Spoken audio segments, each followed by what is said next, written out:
हरे कृष्णा, राधे राधे, नमस्कार प्रिय भक्तगणों, स्वागत है आप सभी का आपके अपने चैनल ज्ञानार्थ में। आप सभी का दिन शुभ और मंगलमय हो। श्रोताओं, पिछले अध्याय में आपने रसपान किया वैशाख महात्म्य की तीसरा अध्याय। आज रात रसपान करेंगे वैशाख महात्म्य का चौथा अध्याय। नारद जी बोले, वैशाख मास में तेल मलना, दिन में सोना, कांसे के बर्तन में भोजन, खाट पर सोना, घर में स्नान, निषिद्ध भोजन, दोबारा भोजन और रात्रि काल में भोजन वर्जित है। वैशाख के महीने में नियम पूर्वक कमल के पत्तों पर भोजन करने से सब पापों से निवृत्त होकर विष्णु लोक मिलता है। वैशाख की दोपहरी में थके हुए ब्राह्मणों की चरण सेवा करने से सब व्रतों से उत्तम व्रत कर लिया समझो।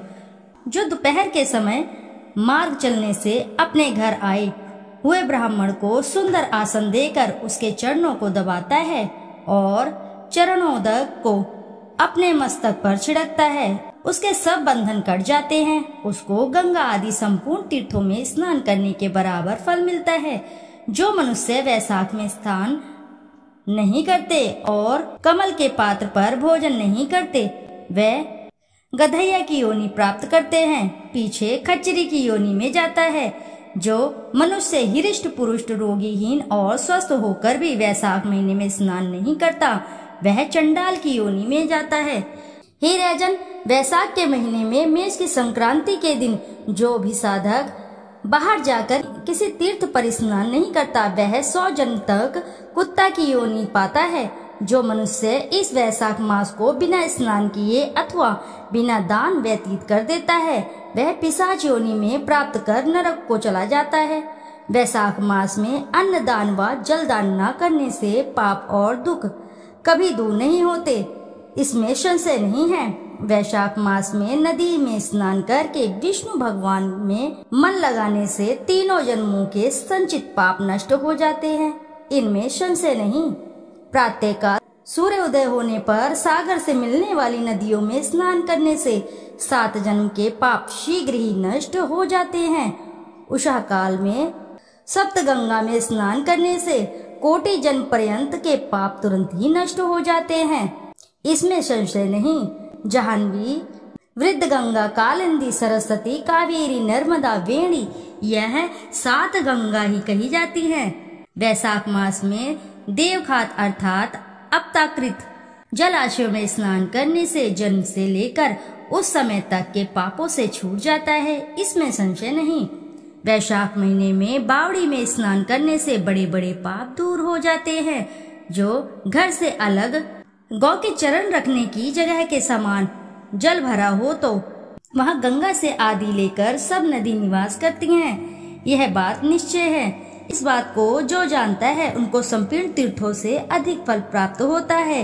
हे राजन, रसों में दूध अधिक है और दूध से दही अधिक और दही से घृत उत्तम है। ऐसे ही महीने में कार्तिक मास उत्तम है, कार्तिक मास से अधिक माघ अधिक है, माघ से वैशाख अधिक है। इस महीने में जो धर्म किया जाता है वह बढ़ के बीज की तरह बढ़ता है। धन संपन्न अथवा अत्यंत दरिद्री अथवा पराधीन को जो भी वस्तु मिल जाए वह ब्राह्मण को देनी उचित है। कंद मूल फल, शाक, नमक, गुड़, बेर पत्र, जल और छाछ जो वस्तु दान की जाएगी अपरिवर्तित हो जाएगी, बिना दिए ब्रह्मादि देवताओं को भी नहीं मिलेगा। दान नहीं करने से दरिद्रता आ जाती है, दरिद्री होने से पाप किया जाता है, पाप करने से नरक मिलता है। इसलिए सुख की इच्छा करने वालों को अवश्य ही ध्यान करना चाहिए। कोई बड़ा मकान अच्छा सुंदर और सब सामग्रियों से शोभायमान हो, उस पर छत ना हो तो शोभा नहीं पाता। ऐसे ही जो मनुष्य और महीनों में सब प्रकार के धर्म करता है और वैशाख में कुछ नहीं करता है, उसका किया सब वृथा ही है। जैसे सुलक्षणी स्त्री पति के विद्यमान होने से ही लक्षणवती होती है, इसी तरह सभी धर्म सांगोपांग वैशाख में ना करने से वृथा ही है। जैसे दया न होने पर सब गुण वृथा है, वैसे ही वैशाख में धर्म किए बिना संपूर्ण क्रिया वृथा है। जैसे उत्तम शाक भी बिना नमक के स्वादिष्ट नहीं लगता है, वैसे ही जो पुण्य वैशाख में नहीं किए जाते वह अच्छी रीति से सेवनीय नहीं है, ना उनका कुछ फल मिलता है। और जैसे किसी रूपवती स्त्री का अच्छा श्रृंगार होने पर भी बिना वस्त्र सुहावनी नहीं लगती, ऐसे ही मनुष्य अनेक प्रकार को धर्म संबंधी क्रिया करता है, परंतु वैशाख में ना करने से सब शोभा प्राप्त नहीं होती। इसलिए जैसे बने वैसे प्रयत्न पूर्वक वैशाख में धर्म करना उचित है। यह बात निश्चय है। मेष की संक्रांति में मधुसूदन भगवान का ध्यान करके प्रातः काल स्नान कर और फिर विष्णु का पूजन करें। ऐसा न करने पर नरक मिलता है। वैशाख मास सदफलदायक है और इसके मधुसूदन भगवान देवता हैं। तीर्थ यात्रा, तप, यज्ञ, दान और होम आदि का फल भी इसमें अधिक होता है। इस मंत्र से मधुसूदन भगवान की प्रार्थना करें। मधुसूदन देवेश वैशाखे मेषे गे खौ प्रातः स्नानम करिष्यामि निर्विघ्नं कुरु माधव। हे मधुसूदन देवदेव, हे माधव, मैं वैशाख में मेष की संक्रांति पर प्रातः स्नान करने की कामना करता हूँ। आप इसे निर्विघ्न पूर्ण कर दीजिए। फिर अर्घ्य दें। अर्घ्य मंत्र है वैशाखे मेषगे भानो प्रातः स्नान परायणम अर्घ्यतेहं प्रदास्यामि गृहाण मधुसूदन। अर्घ्य मंत्र का अर्थ है, हे मधुसूदन, वैशाख में मेष की संक्रांति में स्नान कर आपको अर्घ्य देता हूँ, इसे भली भांति ग्रहण कीजिए। गंगा आदि सब नदी, तीर्थ, सब जलाशय मेरे दिए हुए अर्घ्य को प्रसन्नता से ग्रहण करो और मुझ पर प्रसन्न हो। आप पापियों पर शासक योग्य समदर्शी सबके स्वामी हैं, इसलिए मेरे दिए अर्घ्य को ग्रहण कर यथोचित फल दीजिए। इस प्रकार अर्घ्य दें, स्नान करें और फिर वस्त्र पहनकर आहनिक कर्मों को करें।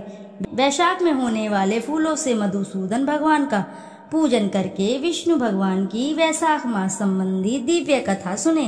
वह कोटि जन्म के संचित पापों से छूटकर मोक्ष पाता है। उसको पृथ्वी, स्वर्ग और पाताल कहीं भी दुख नहीं होता। वह कभी गर्भ में नहीं आता है और न कभी माता का दूध पीता है। जो वैशाख में कांसे के पात्र में भोजन करता है और उत्तम उत्तम कथा नहीं सुनता, न स्नान करता है, न दान, वह नरक में ही जाता है। 1000 ब्राह्मणों की हत्या का पाप किसी तरह दूर हो जाता है, परंतु जो वैशाख में स्नान नहीं करता उसका पाप कभी दूर नहीं होता। जो मनुष्य स्वाधीन शरीर से स्वतंत्रवर्ती जल से स्नान करता है और स्वाधीन जिह्वा से हरि इन 2 अक्षर का उच्चारण करता है और स्वाधीन जीवा से हरि इन 2 अक्षर का उच्चारण करता है, वह यदि वैशाख में प्रातः काल स्नान नहीं करता तो उसे जीवित हुआ ही मरा समझो।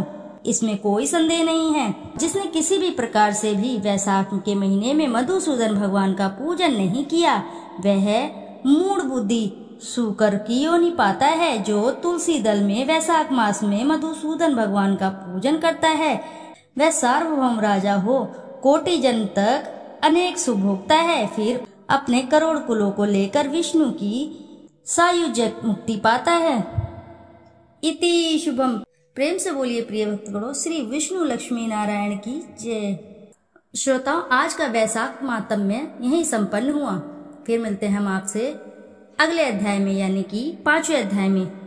जब तक के लिए नमस्कार श्रोताओं। फिर मिलते हैं हम आपसे अगले अध्याय में। जब